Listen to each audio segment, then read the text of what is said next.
Good morning, everybody. So I will use English, unless you want me to use French. No, nobody. And I'll try to speak about some very, I would say, popular topic, which is artificial intelligence. Who is using machine learning every day?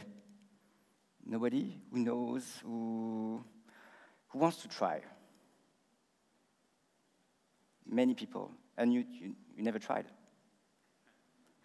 So I'll try to explain what we put in place in Microsoft to make you feel like trying. And just a little bit about me. I'm a data scientist in Microsoft. I work on what we call machine learning libraries. And I'm also a teacher, so I've been teaching for 15 years now. So I try in many places to, I would say, make machine learning be more popular. And I did a PhD, like many data scientists. And the end was in 2004. That was, I would say, what I had 14 years ago, something like that. You had many pieces. Everything you needed, you had to implement yourself. There were no libraries customized, or just, you don't go to internet to find something, you have to find everything yourself, you have to build everything yourself. It was quite, well, it took a long time. So I spent 3 years on that, happy. And after that, I decided to continue in that direction. And a couple of years ago, this is what happened. Something was happening. And my PhD, I learned many things, C++, many things very complex. And 10 years after, something is happening in Python, data science, GitHub, scikit-learn. And all these tools are making data science or machine learning more popular, but also more accessible. This is kind of how I think of what is machine learning now. You have the core libraries, C++, didn't change. So many libraries, for example, were implemented 20 years ago. The code is the same. A little bit refreshed, but quite the same. And what we put on the top of it, it's a language, an easy language, like Python. So you wrap everything, it's easy to use, easy to install, and then you can, I would say, build some patchwork with many libraries coming from many people. That's one step, democratization of algorithm. It's open source, you have many research papers, you can attend many conferences like this one. You have GitHub. If you don't know GitHub, you should know. Every time you look for something, if you look for sources of software you don't know, GitHub, something, it works. And Python. Python has been chosen now in many universities to share knowledge about deep learning, machine learning, data science. So that's the first step. Can you do machine learning now with only algorithm? Or do you miss something? I think, well, if I just leave you now, are you able to do machine learning? I think we're missing some parts. The next brick is computing power. I'm pretty sure you have all a laptop or a Surface. But most of the time, when you do need power, you don't use your laptop. It's not powerful enough. You want to train on many data, many gigabytes, many stuff. It's not happening here.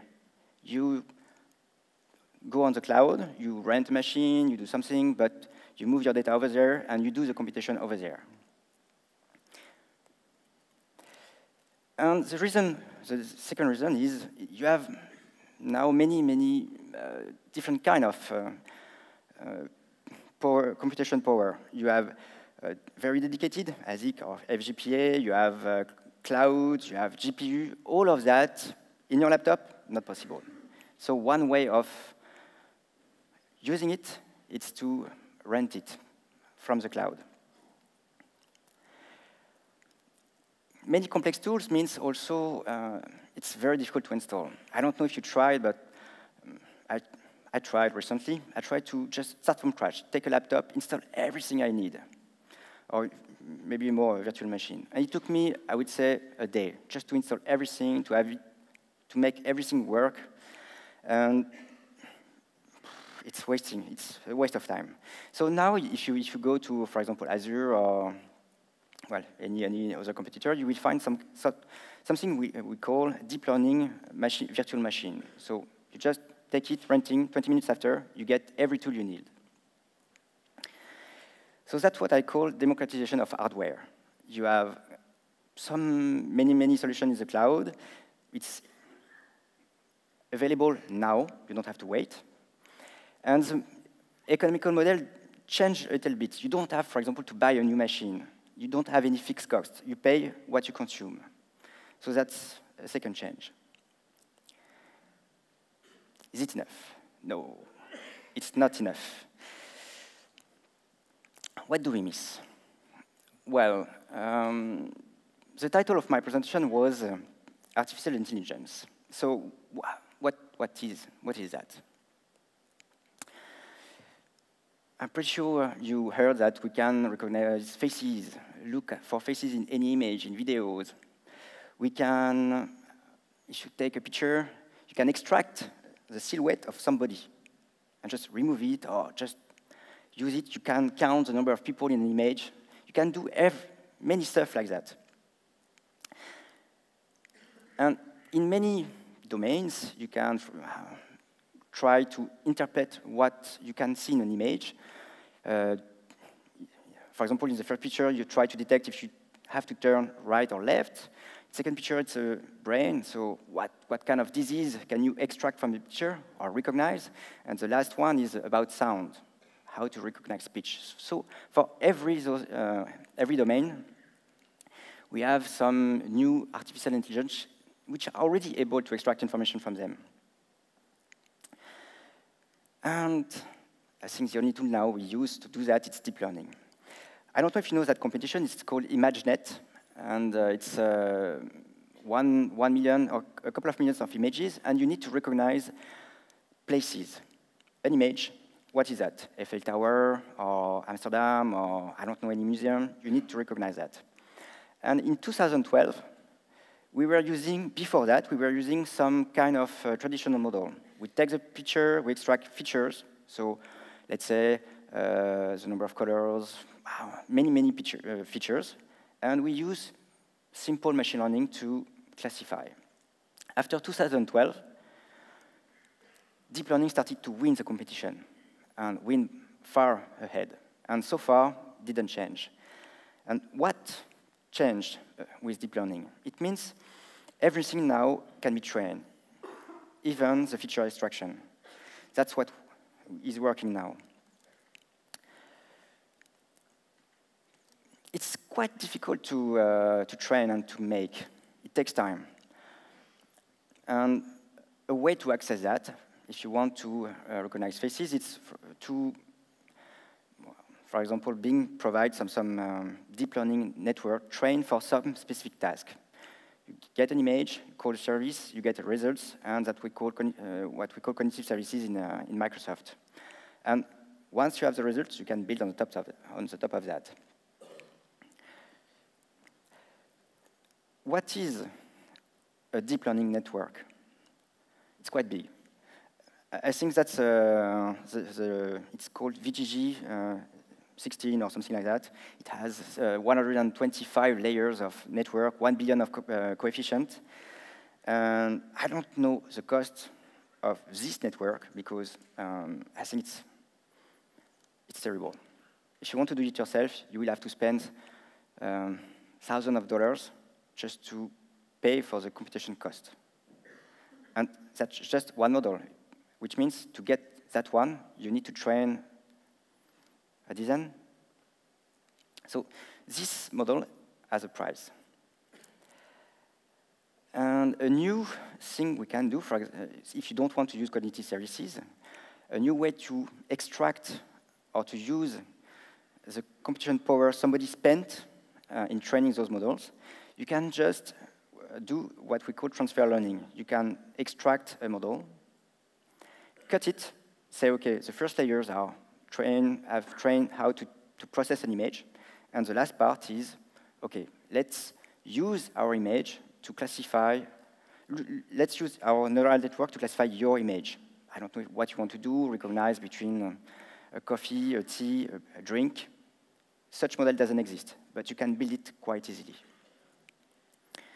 So that's the last third step, democratization of artificial intelligence.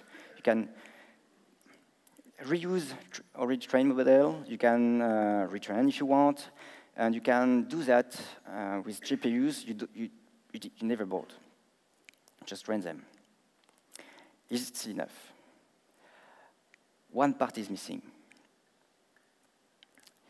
And the last part is knowledge. Okay, you know, you have algorithms. They are implemented for you. You have the computation power. It's available. You have a trained model for you. You can use them. But how to build that up? And what we've seen from the last couple of years, it's very difficult to build some teachings because everything is moving so fast. So if you look to any framework, any machine learning framework, they come with lots of examples. Take an example, reuse, transfer, modify, make your own. That's what we've put in place.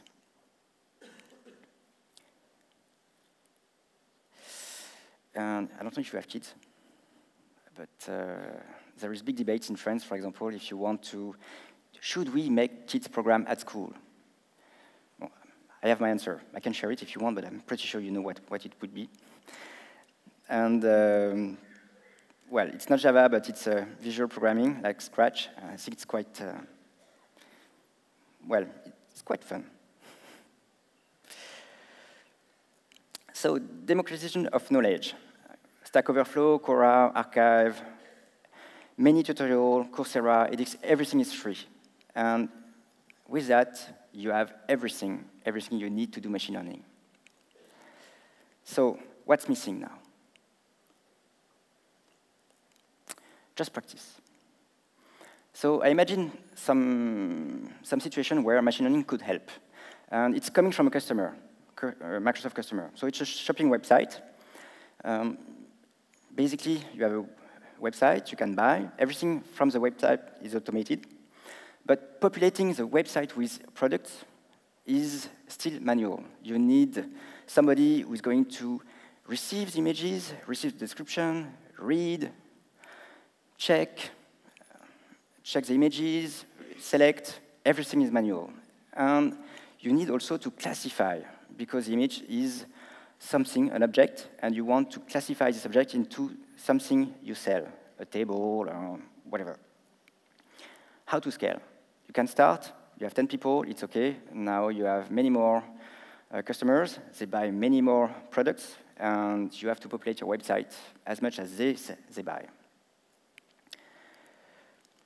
When the customer comes, it just says, every step is manual, it's painful.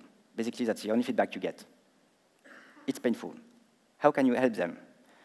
And you have machine learning, you have every tool you need, you could dream of, but all you get as a feedback is, it's painful. This is the kind of object this website is selling. Object. Here you have some glasses.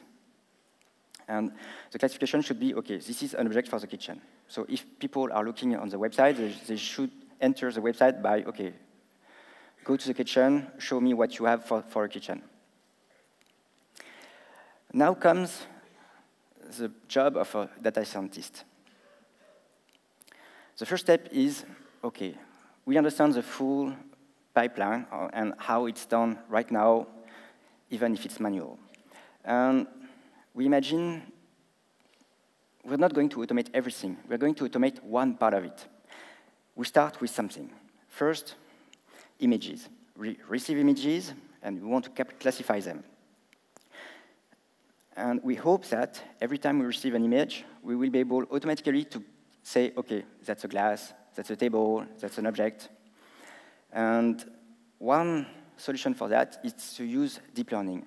Not deep learning through cognitive statistics, not deep learning through an existing trained model. You have to make your own. And what you usually use to be fast is transfer learning. You take what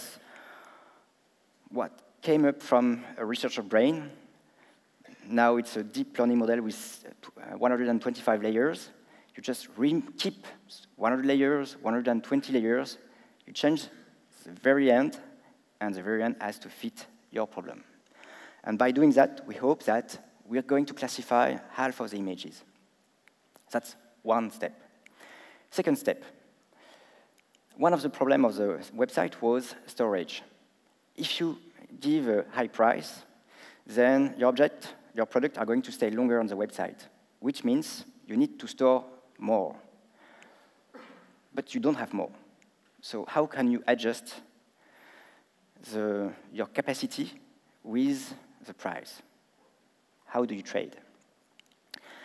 One way of doing it is just to use past sales and to try to predict how long a product is going to remain on the website. If you can do that, then you can explore what feature you can play with to modify the prediction. Let's say my machine learning model, is saying the object is going to remain 3 weeks. Let's decrease the price. Does it help?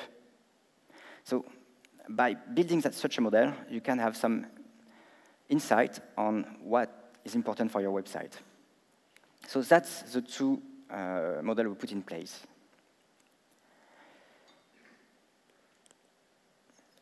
You have many other stories. So I took that from Microsoft website. Uber, a story about cheating, in fact. Imagine you're a driver in Uber, and you connect to Uber, and Uber wants to know if it's really you who is driving. Because you can give your phone, and, well, you can cheat. So what they put in place is use your phone, take a picture, send the picture to Uber, and check that the driver is the one we have in our records. And it's using Microsoft the cognitive services. Connected cows. Apparently, those ladies have they're very precise. They give milk, but at precise hours. And one way of improving the way they give milk is to monitor, to create a huge database. So I think we put some bracelets around their feet, and we recorded everything about the cows. And based on that, we tried to optimize the time where we could get their milk. Iconem, it's a French startup, and one of their objectives is to build a 3D image of lost treasures, such as, I think they went to Syria during the war, and with some drones, they took some picture of, I don't remember the website, the site, but some website destroyed by the war. They took picture of the stones, and they tried to rebuild what was before. That's their goal, to build a 3D images of something which disappeared. Maybe we will have a virtual world in a couple of years, so I think they will be the first to provide you with something which doesn't exist anymore.